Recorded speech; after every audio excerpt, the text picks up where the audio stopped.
میں حاملہ ہوئی تو شوہر ایک بوڑھی عورت کو میرا خیال رکھنے کے لیے لے آیا۔ میرا شوہر بوڑھی نوکرانی کا بہت خیال رکھتا کیونکہ وہ بے سہارا تھی۔ کچھ دن گزرے تو وہ بڑھیا بھی حاملہ ہو گئی اور اس نے میرے شوہر پر الزام لگا دیا۔ میرا شوہر قسمیں اٹھانے لگا کہ میں تو اسے اپنی ماں جیسا سمجھتا ہوں، تمہیں یقین نہیں تو ڈی این اے کروا لو۔ بڑھیا نے سنا تو فوراً ڈی این اے کے لیے مان گئی، اور جب اس کی ڈی این اے کی رپورٹ سامنے آئی، اس کو دیکھ کر میرے ساتھ ساتھ بڑھیا اور میرے شوہر کی بھی آنکھیں پھٹی کی پھٹی رہ گئیں، کیونکہ میرے ہاتھ میں رپورٹس تھیں اور میں بے جان قدموں سے چلتی ہوئی ہاسپٹل سے نکلی تھی۔ میری آنکھیں پتھر کی ہو چکی تھیں۔ وہ رپورٹس دیکھ کر مجھے لگا مجھے کسی نے زمین میں دفن کر دیا ہو۔ ایک ایسی بات میرے کانوں نے سنی تھی کہ جس نے میرے زندہ وجود کو پل میں مار ڈالا تھا۔ میرا شوہر، میرا عدنان، نہیں، وہ ایسا نہیں ہے۔ میری پتھر آنکھوں سے بس آنسو جاری تھے۔ میں شادی کے 5 سال بعد امید سے ہوئی تھی۔ میرے شوہر کی خوشی تو قابل دید تھی کیونکہ 5 سال ہم نے اس خوشی کی گھڑی کا انتظار کیا تھا۔ میرے شوہر کو شروع سے ہی بچے بے حد پسند تھے۔ کبھی میری شادی شدہ نند گھر پر رہنے آ جاتی تو وہ بہن کے بچوں کو دیوانہ وار چاہنے لگتے، لیکن پچھلے 5 سال سے ہم اس خوشی سے محروم تھے۔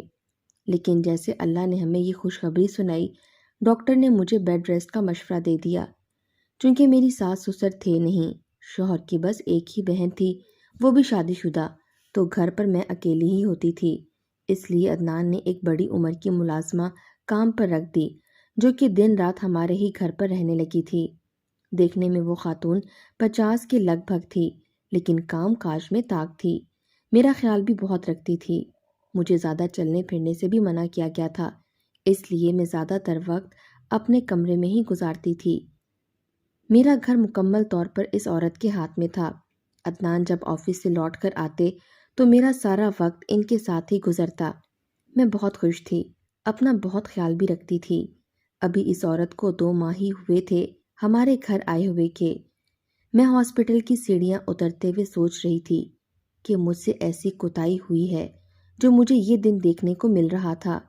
ایک ایک پل جو گزر چکا تھا وہ یاد کر رہی تھی۔ پچھلے 2 ماہ سے وہ عورت میرے گھر تھی، ایک بار بھی اپنے گھر نہیں گئی تھی، اور وہ 1 ماہ سے حاملہ تھی۔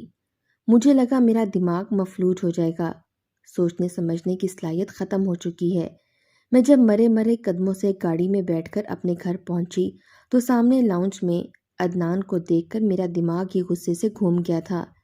عدنان ٹی وی دیکھ رہے تھے اور وہ عورت اپنے کمرے میں تھی۔ عدنان کے گیلے بال دیکھ کر میرا دل دھک سے رہ گیا تھا۔ مجھے عدنان پر شدت سے غصہ آنے لگا۔ کتنا بڑا دھوکہ دیا تھا اس شخص نے مجھے، کیسا جھوٹ بولا تھا۔ میرے اندر تو جیسے ایک آگ سی لگ گئی تھی۔ میں اپنی پرواہ کیے بغیر اپنے شوہر کے پاس آ کر کھڑی ہو گئی۔ اس کا غصے سے گریبان پکڑ لیا۔ میں نے کہا، عدنان، تم نے مجھے کہیں کا نہیں چھوڑا۔ میرے اس طرح سے رونے پر عدنان شستر سا رہ گیا۔ میں چلا کر بولی تو وہ عورت بھی اپنے کمرے سے باہر نکل آئی۔ میرا رویہ عدنان کے ساتھ جارحانہ تھا۔ میں اسے بری طرح سے جھنجھوڑ کر بول رہی تھی۔ وہ میرے رویے پر گھبرا سا گیا، میرے دونوں ہاتھوں سے اپنا گریبان چھڑوا کر کہنے لگا، عائشہ، تمہیں کیا ہوا ہے؟ میں نے وہ رپورٹس اسے پکڑا دیں اور پھوٹ پھوٹ کر رونے لگی۔ وہ عورت بھی اب بھی وہیں کھڑی تھی، مجھے دیکھ رہی تھی۔ میں نے تنفر سے اسے دیکھا اور کہا، دفع ہو جاؤ میرے گھر سے، تم میرا گھر برباد کرنے آئی تھی۔ میں دیوانہ وار اس کی طرف بڑھی تھی۔ میرا جی چاہا میں اس عورت کا گلا دبا دوں، اسے مار ڈالوں جس نے میری زندگی تباہ کر دی تھی۔ میرا جی چاہا آگ لگا دوں ہر چیز کو۔ مجھے جیتے جی مار ڈالا تھا اس عورت نے، کیونکہ وہ میرے شوہر کے ساتھ۔ ابھی کچھ دن پہلے کی ہی تو بات تھی اس ملازمہ کو آئے ہوئے کہ 2 ماہ ہی ہوئے تھے کہ وہ مجھ سے کہنے لگی کہ اسے چھٹی چاہیے کیونکہ اسے چکر آ رہے ہیں، اس کی طبیعت ٹھیک نہیں ہے۔ میں اسی وقت ڈرائیور کے ساتھ اپنی لیڈی ڈاکٹر کے پاس روٹین چیک اپ کے لیے جا رہی تھی کہ اسے بھی ساتھ لے گئی۔ میں نے اپنا چیک اپ کروایا تو اپنی ملازمہ کا بھی کروا لیا۔ لیڈی ڈاکٹر نے مجھے چند ٹیسٹ لکھ کر دیے اور ساتھ ہی میری ملازمہ کے لیے بھی ٹیسٹ کی سلپ بنا دی۔ میں نے ٹیسٹ کروائے اور دوا لینے کے بعد میں گھر لوٹ آئی۔ لیڈی ڈاکٹر کی دوا سے میری ملازمہ کو فرق تو پڑ گیا، لیکن اب وہ بہت تھکی تھکی لگنے لگی تھی۔ بہت جلد ہی ان کا سانس پھولنے لگتا تھا۔ کھانا کھاتے ہی ان کا جی متلانے لگتا۔ میں تو پریشان سی ہو کر رہ گئی کہ آخر انہیں ہوا کیا ہے۔ میں نے عدنان سے کہا، بڑی بھی خود بیمار رہنے لگی ہیں، تم انہیں واپس بھیج دو۔ لیکن میری بات پر عدنان ہتے سے اکھڑ گئے اور کہنے لگے کہ یہ تم نے کس قسم کی بات کی ہے؟ اگر وہ بیمار ہیں تو انہیں چھوڑ دیا جائے۔ وہ تمہارا کتنا خیال رکھتی ہیں، میں ایسی خود غرضی نہیں دکھا سکتا۔ عدنان اب کھانا بازار سے لانے لگے تھے۔ وہ ملازمت چپ چپ سی رہنے لگی تھی، خاموشی سے کام کرتی رہتی تھی۔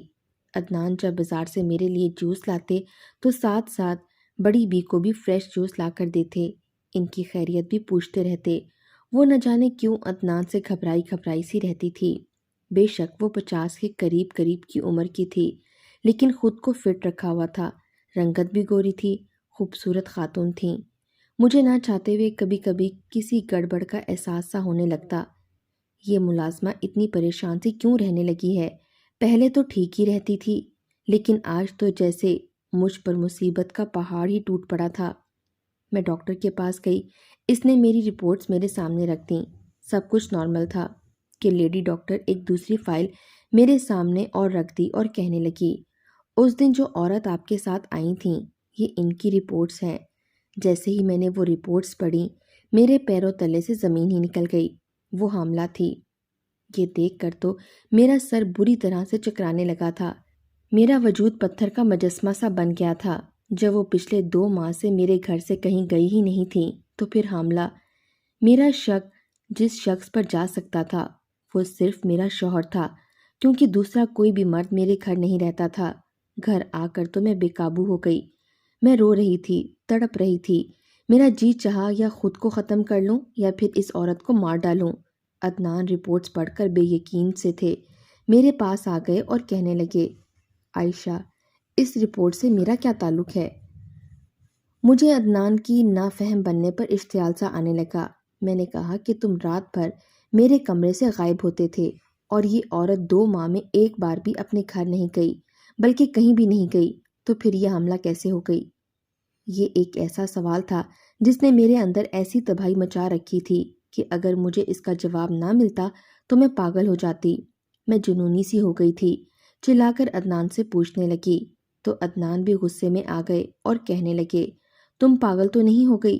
کیا بکواس کر رہی ہو؟ میں ایسا سوچ بھی نہیں سکتا۔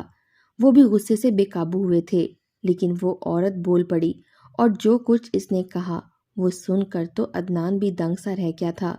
وہ کہنے لگی، ہاں، میں تمہارے شوہر کے بچے کی ماں بننے والی ہوں۔ یہ سن کر عدنان کی رنگت اڑ گئی تھی۔ وہ مجھے چھوڑ کر اس عورت کے پاس آ گئے اور کہنے لگے، آپ کو شرم نہیں آتی مجھ سے ایسی بات کرتے ہوئے؟ میں آپ کو اپنی ماں کی طرح سمجھتا ہوں، ویسے ہی آپ کی عزت اور احترام کرتا رہا، اور آپ مجھ پر ایسا گھٹیا الزام لگا رہی ہیں۔ عدنان بہت پریشان تھے، لیکن وہ روتے ہوئے کہنے لگی، تم ہی اس دن میرے پاس آئے تھے، تم نے ہی میرے ساتھ بدکاری کی تھی۔ میں سو رہی تھی، تم ہی اس گھر میں رہتے ہو، لیکن مجھے اپنی مجبوری کے ہاتھوں چپ رہنا پڑا۔ مجھے پیسوں کی اشد ضرورت تھی، تبھی میں نے یہ نوکری کی تھی، لیکن تمہیں تو ذرا بھی شرم نہ آئی میرے ساتھ ایسا گناہ کرتے ہوئے۔ لیکن اچھا ہوا جو تمہارا اصل چہرہ تمہاری بیوی کے سامنے آ گیا۔ یہ سب سن کر مجھے عدنان سے نفرت سی ہونے لگی تھی، لیکن وہ بے یقینی سے اس عورت کو دیکھ رہے تھے۔ پھر میرے پاس آ کر کہنے لگے، میں سچ کہہ رہا ہوں عائشہ، میں نے ایسا کچھ نہیں کیا، یہ عورت جھوٹ بول رہی ہے۔ ہو سکتا ہے کہ جب تم دن میں سو رہی ہوتی ہو تو یہ اپنے گھر جاتی ہو اور اپنے شوہر کے پاس، اور مجھ پر الزام لگا کر یہ مجھے بلیک میل کرنا چاہتی ہو۔ آنکھوں میں نمی لائے عدنان یوں کہہ رہے تھے کہ جیسے ابھی رو دیں گے، لیکن وہ عورت بھی بڑی بے بسی سے رو رہی تھی۔ میرے پاس آ کر کہنے لگی، میرے شوہر کو مرے ہوئے 5 سال ہو چکے ہیں، میں اپنے بچوں کی قسم کھاتی ہوں کہ اس شخص نے میرے ساتھ بدکاری کی ہے۔ میں سمجھ نہیں پا رہی تھی کہ کسے سچا سمجھوں اور کون جھوٹ بول رہا ہے۔ عدنان کہنے لگے، یہ مجھ پر الزام لگا رہی ہے، اس کے پاس ایسا کوئی ثبوت ہے تو مجھے بتائے کہ میں نے اس کے ساتھ بدکاری کی ہے۔ ایک مرد ہوتے ہوئے بھی اس کی آنکھوں سے آنسو چھلک رہے تھے، لیکن وہ عورت کہنے لگی، تم جو چاہے میرا ٹیسٹ کروا لو، مجھے انکار نہیں، کیونکہ میں جانتی ہوں کہ یہی وہ شخص ہے جس نے میرے ساتھ گناہ کیا ہے۔ میرا سر چکرانے لگا تھا۔ میں اپنا سر پکڑ کر بیٹھ گئی۔ اگر میں عدنان کی طرف دیکھتی تو مجھے وہ اس وقت جھوٹے نہیں لگ رہے تھے، اور جب اس عورت کی طرف دیکھتی تو اس کے بے تحاشا بہتے آنسو دیکھ کر اور اس کی سسکیاں سن کر مجھے وہ بھی جھوٹی نہیں لگ رہی تھی۔ میں اگر وہاں کچھ دیر اور بیٹھی رہتی تو شاید پاگل ہو جاتی، اس لیے میں اٹھ کر اپنے کمرے میں آ گئی۔ مجھے اس وقت تنہائی چاہیے تھی۔ عدنان میرے کمرے میں آئے تو میں نے کہا، خدا کے لیے آپ اسٹڈی روم میں چلے جائیں، مجھے تنہا چھوڑ دیں۔ میں نے روتے ہوئے عدنان کے سامنے ہاتھ جوڑے تھے۔ عدنان بہتے آنسوؤں کے ساتھ باہر نکل گئے۔ میں کمرے میں رکھے صوفے پر بیٹھ کر رونے لگی۔ پھر مجھے یاد آنے لگا کہ ایک بار مجھے رات کو شدت سے پیاس کا احساس ہوا کہ میری آنکھ کھل گئی تھی۔ میں نے سائڈ ٹیبل کی طرف دیکھا تو شاید وہ ملازمہ پانی رکھنا بھول گئی تھی، ورنہ وہ پانی میرے پاس ضرور رکھتی تھی۔ میں نے سوچا چلو میں عدنان سے کہہ دیتی ہوں، لیکن جب میں نے بیڈ کی دوسری جانب دیکھا تو میرا بیڈ خالی تھا۔ میں خود ہی اٹھ کر بیٹھ گئی۔ عدنان اس وقت کہاں جا سکتے ہیں؟ میں نے کمرے کا جائزہ لیا، کیونکہ اکثر وہ آفس کے کام کے سلسلے میں اپنا لیپ ٹاپ لیے سامنے صوفے پر بیٹھ کر کام کرتے رہتے تھے، لیکن آج کمرہ خالی تھا۔ اکثر عدنان اسٹڈی روم میں بھی اپنے آفس کا کام کرتے تھے۔ میں اٹھ کر کمرے سے باہر آئی تو مجھے ہنسنے اور باتیں کرنے کی آوازیں آنے لگی۔ وہ آوازیں کچن سے آ رہی تھیں۔ جب میں نے کچن میں جھانک کر دیکھا، عدنان ملازمہ کے ساتھ ہنس کر بات کر رہے تھے اور ساتھ چائے بھی پی رہے تھے۔ کسی بات پر دونوں ہی ہنس رہے تھے۔ وہ ملازمہ شاید عدنان سے ہنس کر بات کر رہی تھی۔ مجھے دیکھ کر دونوں کی ہنسی کو بریک لگی تھی۔ پھر عدنان اٹھ کر کھڑے ہو گئے اور کہنے لگے، تم باہر کیوں آ گئی؟ میں نے کہا مجھے پیاس لگی تھی اور پانی کمرے میں نہیں تھا۔ میری بات پر وہ برجستہ بولے کہ تم مجھے آواز دیتی تو میں تمہیں پانی لا کر دے دیتا، تم کیوں اٹھ کر آئی ہو؟ وہ اپنی چائے کا کپ لیے مجھے کمرے میں لے گئے اور ملازمہ سے کہنے لگے کہ بڑی بی عائشہ کے لیے پانی کمرے میں ضرور رکھا کریں۔ وہ بھی اس بات میں سر ہلانے لگی۔ میں نے کمرے میں جا کر عدنان سے پوچھا کہ وہ اس وقت کچن میں کیا کر رہے تھے۔ کہنے لگے چائے کی طلب ہو رہی تھی۔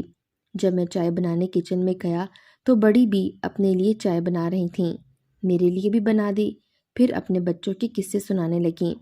اچھی خاتون ہے، بچوں کی خاطر عورت کیا کچھ کرنے کو تیار ہو جاتی ہے۔ اب یہ بڑی بی کو ہی دیکھ لو، آرام کی عمر ہے لیکن دن رات کام کر رہی ہے۔ عدنان کا انداز بالکل عام سا تھا۔ میں نے بھی اس بات کو نارمل انداز سے ہی لیا تھا۔ بڑی بی میرے لیے پانی کا جگ اور گلاس رکھ کر چلی گئی۔ اب مجھے وہ ہر بات شک میں ڈال رہی تھی۔ عدنان کیوں اس سے ہنس ہنس کر باتیں کرتے تھے؟ میرے ذہن میں آنے لگا کہ پچھلے 1 ماہ سے اکثر یہ ہونے لگا تھا کہ عدنان کمرے میں نہیں ہوتے تھے۔ کچھ حاملہ ہونے کی وجہ سے مجھ پر نیند کچھ زیادہ ہی غالب رہتی تھی۔ میں بہت جلد سو جایا کرتی تھی۔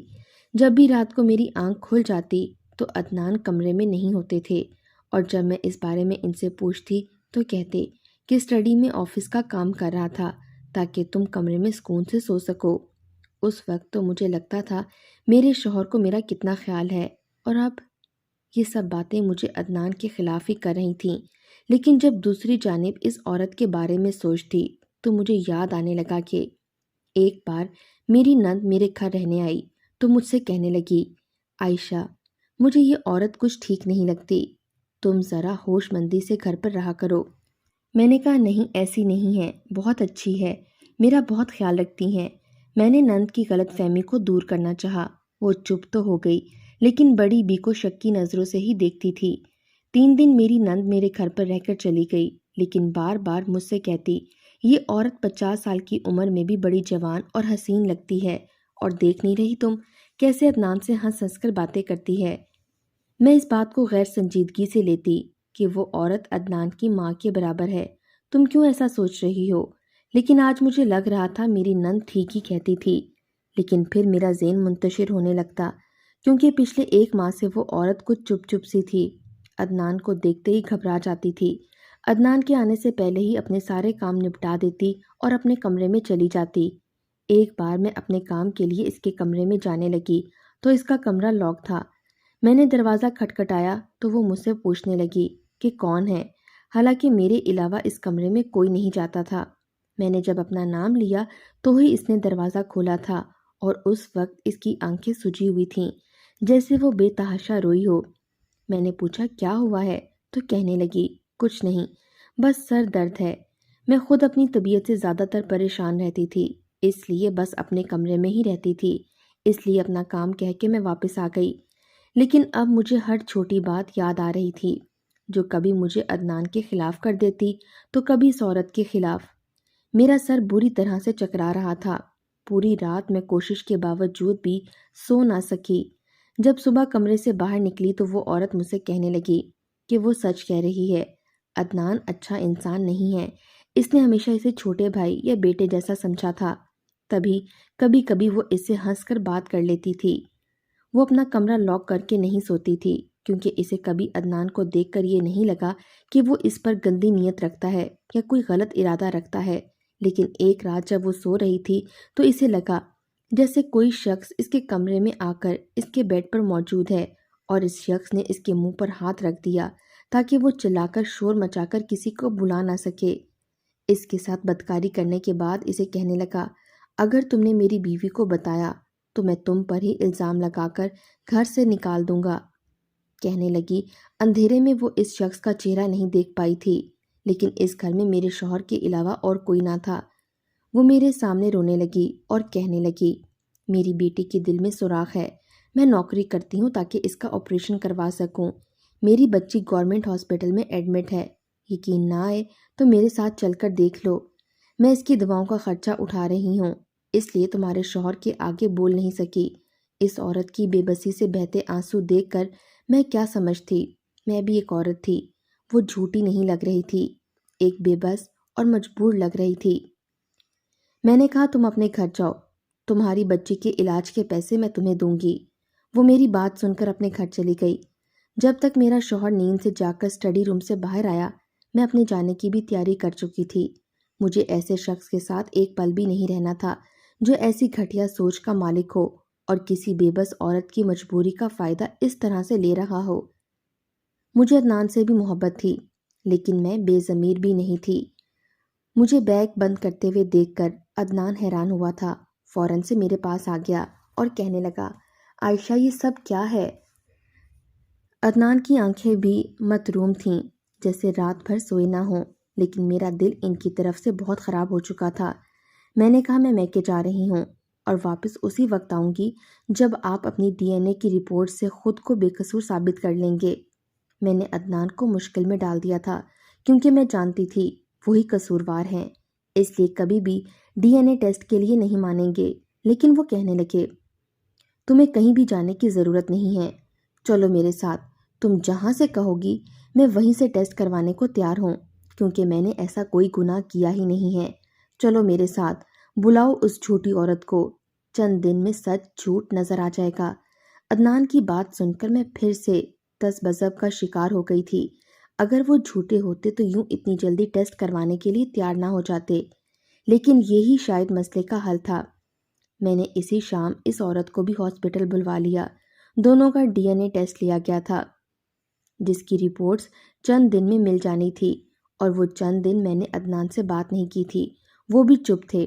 کہنے لگے تمہیں مجھ پر یقین نہیں ہے، رپورٹ پر بھروسہ ہے تو جب تک رپورٹ نہیں آ جاتی میں تمہیں اپنی کوئی صفائی پیش نہیں کروں گا۔ چند دن بعد جب ڈی این اے کی رپورٹ آئی تو وہ دیکھ کر میں دنگ سی رہ گئی تھی۔ عدنان نے اس عورت کے ساتھ کوئی بدکاری نہیں کی تھی۔ رپورٹ دیکھ کر وہ عورت بھی حیران پریشان تھی، کہنے لگی یہ کیسے ہو سکتا ہے، میں قسم کھاتی ہوں کہ میرے ساتھ ظلم ہوا ہے۔ لیکن مجھے اس عورت کی بات پر یقین نہ تھا۔ میں نے کہا تم جھوٹی عورت ہو۔ وہ روتے ہوئے کہنے لگی مجھے میری بیمار بیٹی کی قسم، میرے ساتھ ظلم ہوا تھا اور اس گھر میں آپ کے شوہر کے علاوہ تو کوئی مرد ہے ہی نہیں۔ اس وقت اندھیرا تھا، میں اس شخص کی شکل نہیں دیکھ پائی، لیکن میرے ساتھ ظلم ہوا ہے۔ میں نے اس عورت کی طرف دیکھا تو اب بھی وہ اپنی بات پر قائم تھی، اس کے چہرے پر اب بھی بے بسی تھی۔ جس دن کی وہ بات کر رہی تھی انہی دنوں میری نند اور نندوئی میرے گھر رہنے آئے تھے۔ جب میری نند یہ کہہ رہی تھی کہ یہ عورت ٹھیک نہیں لگتی، مجھے یاد آنے لگا کہ میرا نندوئی کھانے کے دوران بھی اس ملازمہ کو مسلسل دیکھ رہا تھا اور تیسری صبح اس پر بدحواسی سی چھائی ہوئی تھی۔ وہ جلدی نند کو اپنے ساتھ لیے اپنے گھر چلا گیا تھا۔ اس کے بعد سے وہ عورت چپ چپ رہنے لگی تھی۔ یہ بات جب میں نے عدنان سے کہی تو وہ ہتے سے اکھڑ گئے اور کہنے لگے، یہ عورت اب میری بہن کا گھر تباہ کرنا چاہتی ہے۔ تم کیوں اب بھی اس عورت کی باتوں میں آ رہی ہو جس کا جھوٹ بھی ثابت ہو چکا ہے؟ لیکن مجھے اس عورت پر ترس آ رہا تھا۔ میں نے عدنان کی بہت منت کی تو وہ میری بات ماننے کو تیار ہو گئے۔ عدنان نے اپنے بھنوئی سے یہ کہا، ان کے کسی دوست کو بلڈ ڈونیٹ کرنا ہے اور اس دوست کا بلڈ گروپ بہنوئی کے گروپ سے میچ ہے، اس لیے بہنوئی تیار ہو گئے۔ کیونکہ جو قیامت ہمارے گھر پر گزری تھی اس کی خبر نہ میری نند کو تھی اور نہ ہی نندوئی کو۔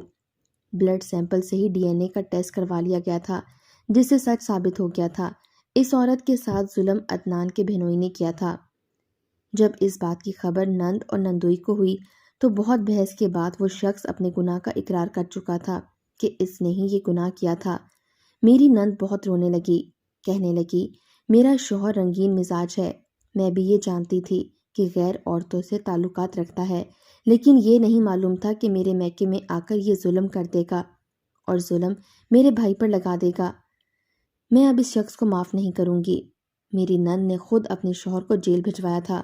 ظلم ظلم ہی ہوتا ہے، کبھی بھی اسے یہ سمجھ کر دبانا نہیں چاہیے کہ کرنے والا ہمارا قریبی رشتہ دار اور امیر ہے اور سہنے والا غریب۔